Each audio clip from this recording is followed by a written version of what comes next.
All right, it's another Sunday. I'm in the kitchen. Kiddo's got her artwork going on, and I'm starting to get through some of these older markers. So what has been completed so far is the Species Intimidator, the STO Autococker, and the Planet Eclipse G-Tech. I still have the Excessive Ego over here to get through this DM3, but when I did the Species, someone asked me to do a video to say, hey, what does it take to rebuild one of these older markers? So I borrowed my brother's 2K5 Dragon. So this is roughly a 2002, 2003 gun, and I'm just going to go ahead and rebuild this just like I did on the Species and just film it so everybody knows what's going on. So stay tuned. Here we go. All right, so today up on the rebuild table is my brother's Dragon Intimidator. I think this is a pretty good example of a 2K5 Dragon Intimidator. I think the body of the gun was produced around 2002, 2003, let's say.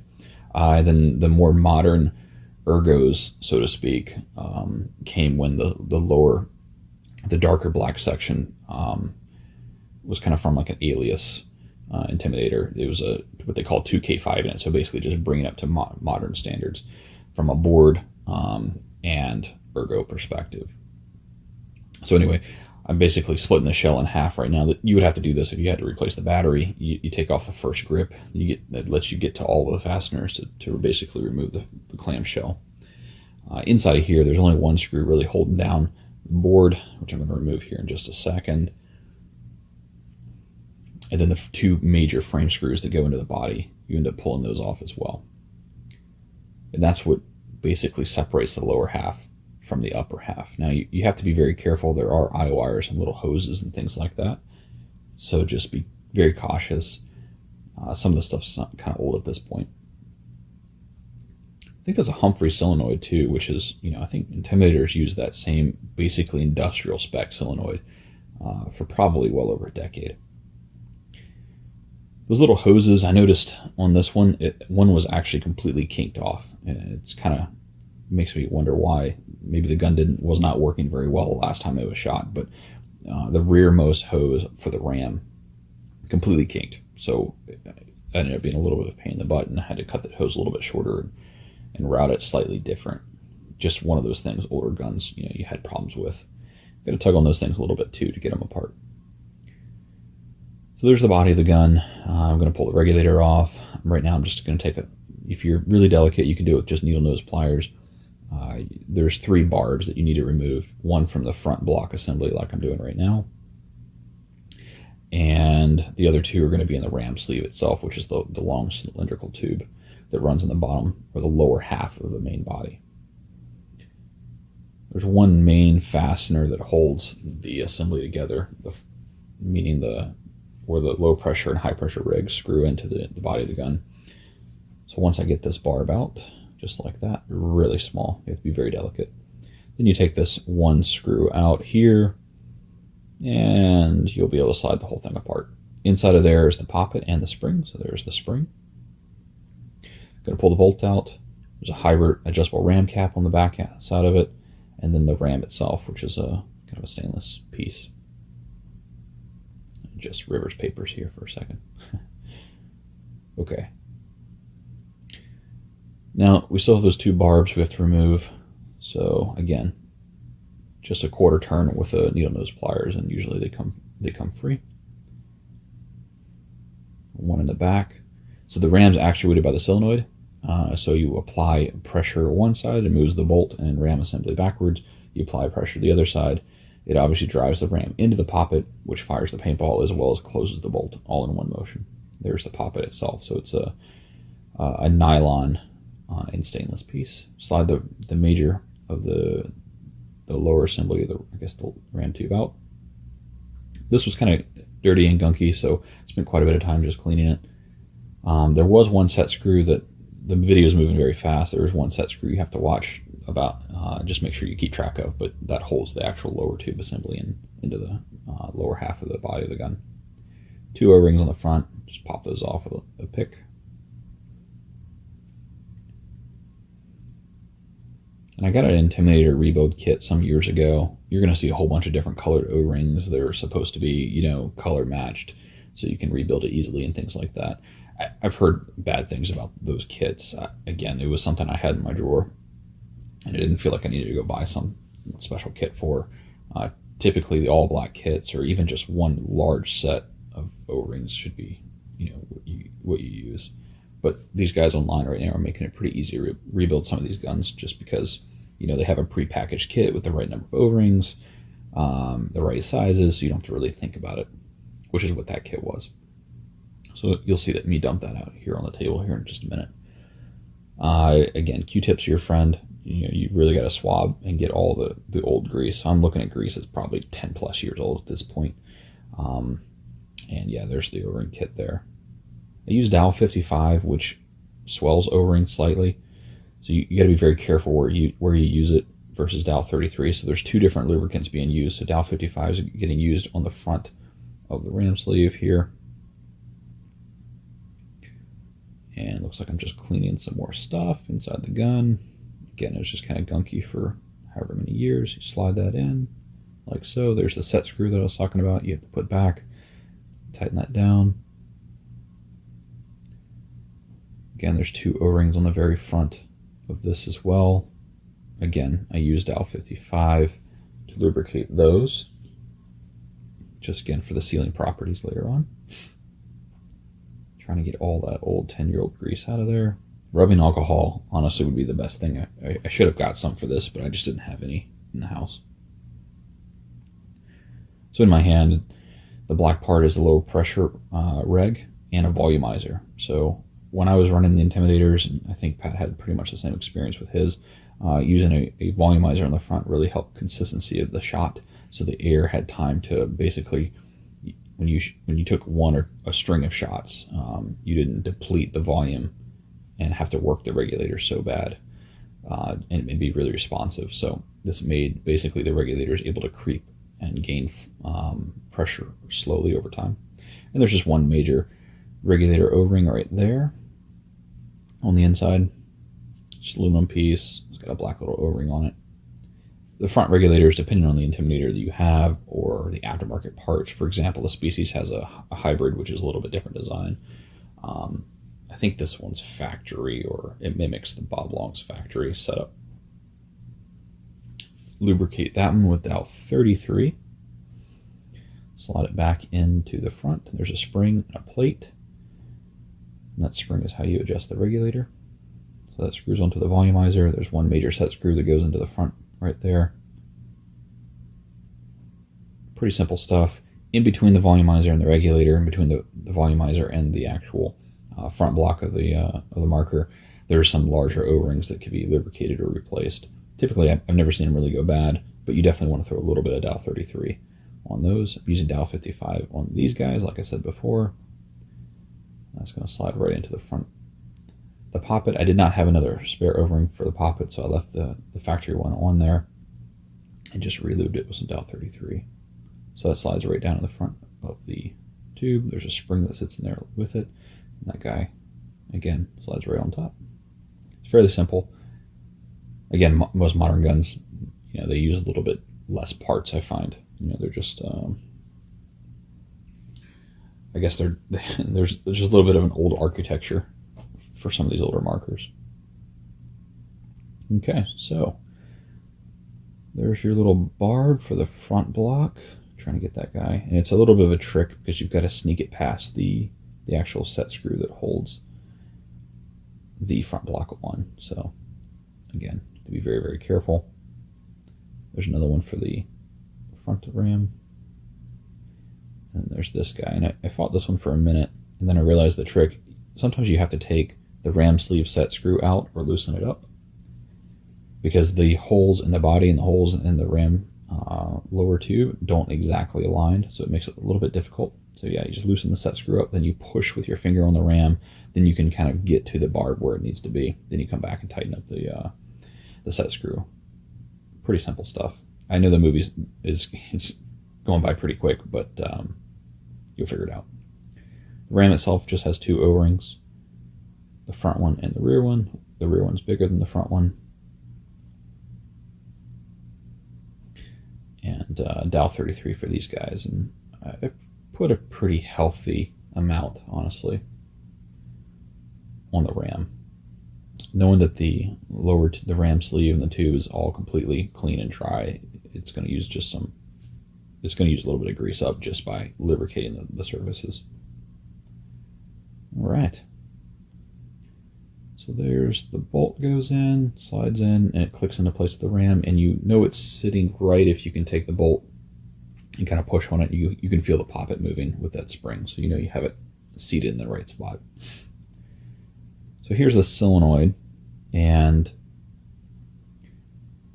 it takes almost like an eye kit, eyeglass kit, for really small little screws. But basically there's a solenoid portion, and then there's a spool to the solenoid.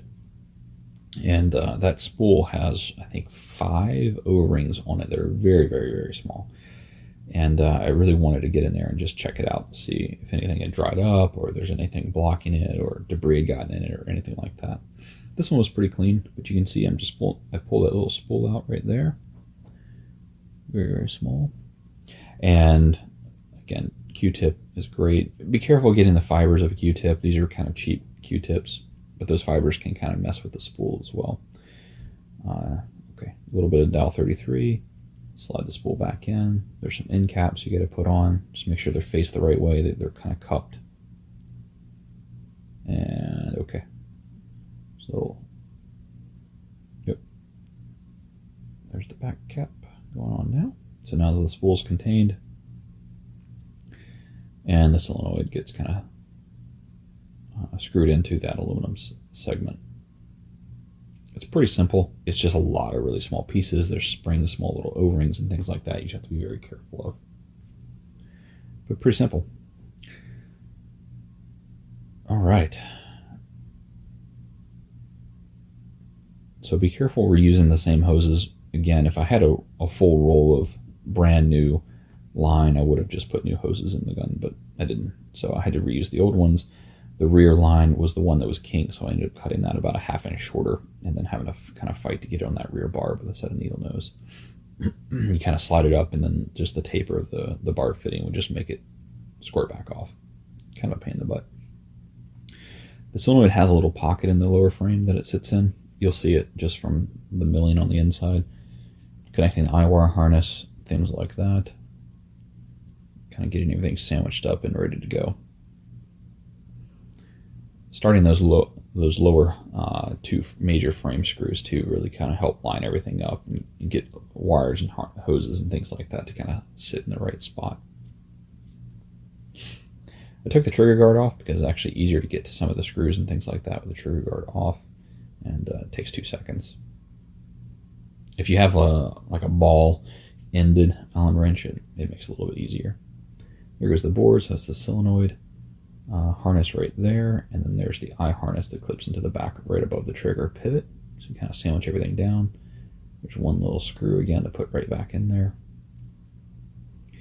And the touchpad on the back side just slides into a little slot, so pretty easy to use. Comes apart with just very, very few fasteners actually on the inside. All right, one thing to make sure is your trigger actually works at this point. Make sure you can actually physically hear it or feel it click. I also put a battery in it, turned it on. I made sure the eyes were working and things like that, so there was no question once I got the rest of the gun back together that I would have any sort of loose connections or something that wasn't seated correctly and things like that. So I wanted to make sure that I heard the solenoid click. I want to make sure that the eyes, if you put your finger down or if you use the bolt of the gun to cross the eyes, you actually see the board change color, just like with the modern guns, right? All right, clamshell portion going back on now. Pretty simple. Cleaning out the any old paint or residue inside the eye covers. These screws are really long. They go really deep into the body. I don't really know why they need to be so long, quite frankly. These were a little bit sticky though, just because of, I guess, a little bit of moisture had gotten onto the screws and made it a little bit difficult to put back in and take it back out. But a lot of times I'll put just a light coat of grease on them too, and just kind of preserves them because you don't really want to crank down on it or anything like that. They're so easy to strip. A lot of people strip those. Okay, eye covers are in. check out your ball detent condition.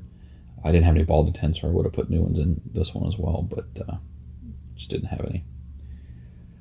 This marker had a CP regulator on it, so this is just me breaking apart a CP reg.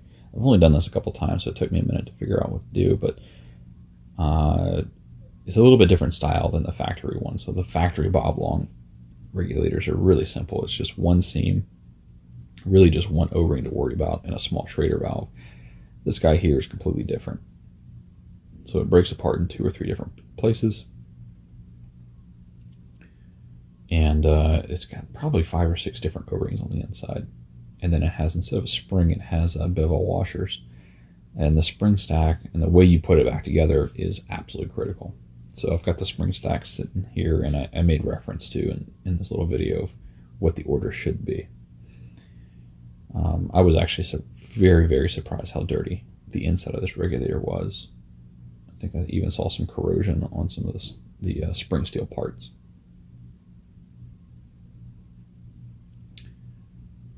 Trying to clean that 10-year-old grease off of this thing.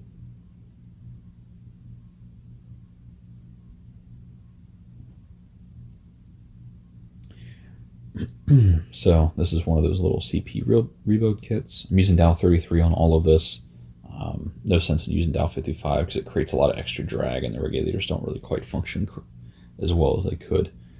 So 33. Yep, make sure you stack the spring stack like that. And you just set it right down on top of the, I'm forgetting the terminologies, but basically the regulator main, again, I'm completely going blank on the terminology right now. Push down on the top portion, trying to line up that internal O-ring, and this is when I realized there was a smaller O-ring on the inside that I completely forgot about, so I had to fight this one with a pick a little bit. But there's an O-ring that slides over that aluminum piece. It's real small. It sits right on the inside. There it is. I couldn't get it out without actually destroying the O-ring. I had to take the pick and actually stab it. So just be careful and make sure you have a backup, or don't take it apart. And then you have to fight putting both fingers on each side of the slot and try to fight the new O-ring inside of it. Still fighting it, but it eventually just pops right in. And then I just throw a little bit of Dow 33 on that O-ring as well. Make sure the spring stack's still in the right position, and slide that into the upper portion of the regulator, just like that.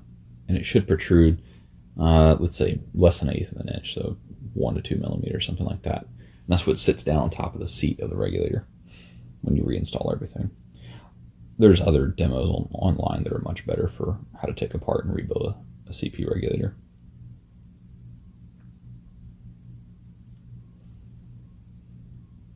I guess I took it apart a 3rd time just to make sure it was seated correctly because I was having some issues. So the bottom half, there's a real simple O-ring that goes around the outside. Actually, this is the top half, sorry. So this is it just screws right in like that. And the bottom half, there's a stainless ball, and then a specific set screw and seat and things like that you have to worry about. So again, it's just another really small O-ring, a little bit of Dow 33. Slide that all back together and drop it down the lower assembly.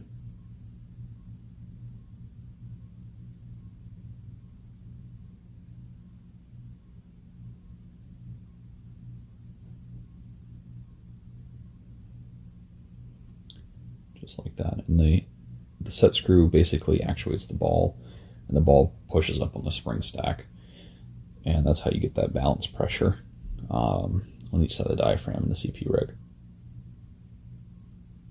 And last but not least, this little O-ring that sits on the very top of the CP rig as well threads right into the body of the gun, and there you go. All right, well, I hope you guys enjoyed it. Hopefully, if you have any questions, just message below or something like that, and I'll try to pay attention to this link and answer anything you guys might have. But hope you enjoyed it, and stay tuned, because up next we have an Excessive Ego from like 2005, 2006, which is pretty cool. And then we have a DM3, which is from Ode 3. So both of those are going to be a little bit unique. Definitely some exciting stuff. So hopefully every Sunday while I'm babysitting, I'll be able to knock out one of these rebuilds. Stay tuned. Thanks, guys. Bye.